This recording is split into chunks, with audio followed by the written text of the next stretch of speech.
G of the 51st.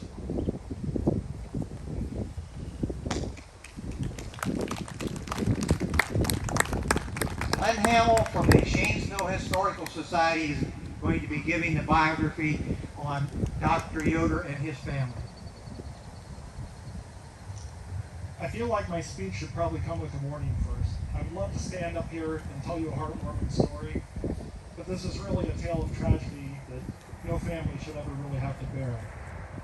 But I thank you all for joining us today, and for the next few minutes, I invite you to join me in an earlier day, on this 3rd day of June in the year of our Lord, 1882. Recently, our Shanesville community has suffered great loss. So as we gather to dedicate these monuments and honor the memory of those who rest beneath them, let it be a time of healing. Since the tragic fire at Gaylor's Hall just 6 months ago, many of our bones have mended, but yet our hearts are still broken for the loved ones we have lost. Noah Yoder's wife Catherine and their son Milty, along with 8 others in our village, perished in this inferno. It was the greatest disaster, the deadliest disaster our county has ever known. We were all dreaming of a splendid festival as we ushered in 1882 with a banquet on New Year's Eve. However, the small second-floor hall could not contain 200 of our village's family and friends. The support beam under the floor tore loose from its anchors. So instead of recalling a night of laughter and music, today we are still haunted by the cries of those who were trapped as the floor collapsed into the storeroom below. A mass of struggling humanity atop the potbelly stove and lamps. Among those was 7-year-old Milty, who died that night cradled in his mother's arms. Catherine tried to save her son, but she could not climb through the debris to find an exit. Her love for Milty meant sacrificing her own life, as a week later she succumbed to her burns and her heartbreak. We cannot begin to imagine the grief of Noah and Catherine's 4 teenage daughters, now orphaned. They could not be here today, as they have been sent off to start new lives in new places with new family members.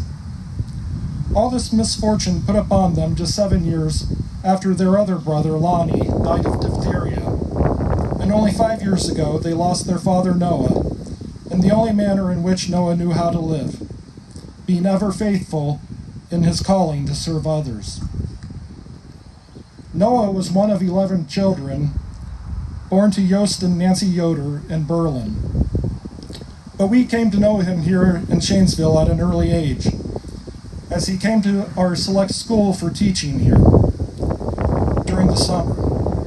In the winters, he would travel to country schools and teach other children. And it was with this dedication and discipline that provided the means for his medical training under Dr. Pomerane.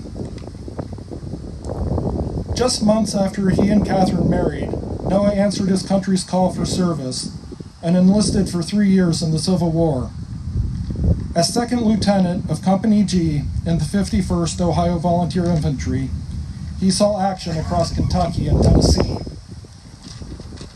In the early days of 1863, the 3rd day of the Battle of Stones River, which was the bloodiest battle for both sides during the entire war, Noah faced desperate odds.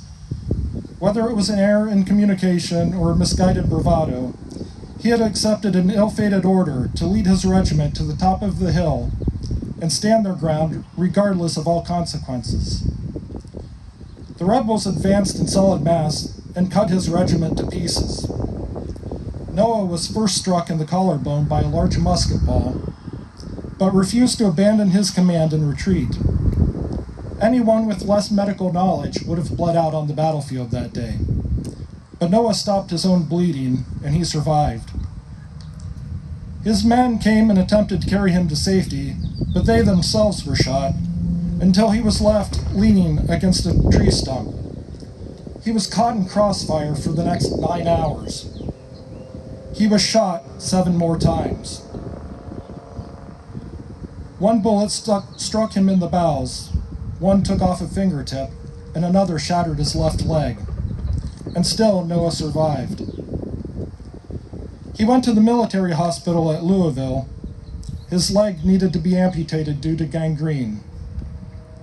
He was at death's door more than once, and yet again he survived.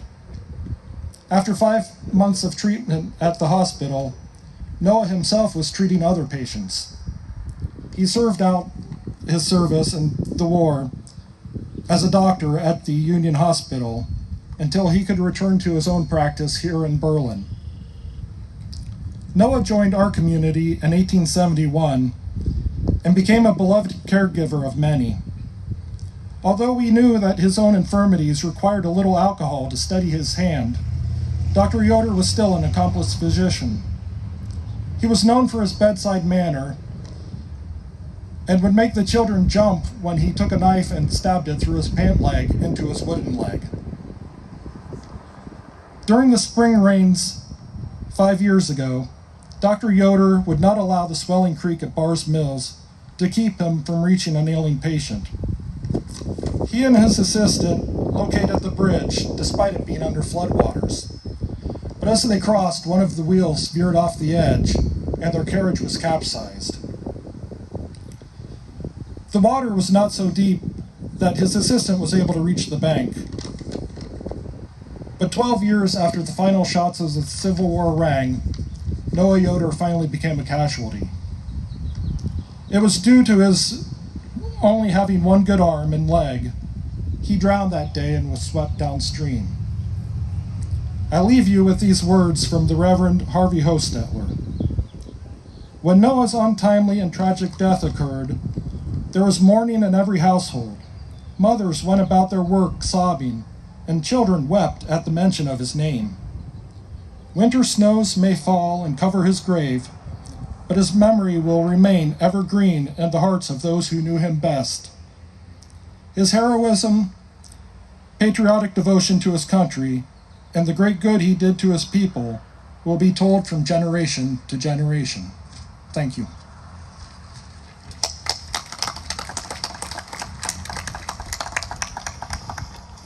Thank you, Glenn. I just want to throw a tidbit in there.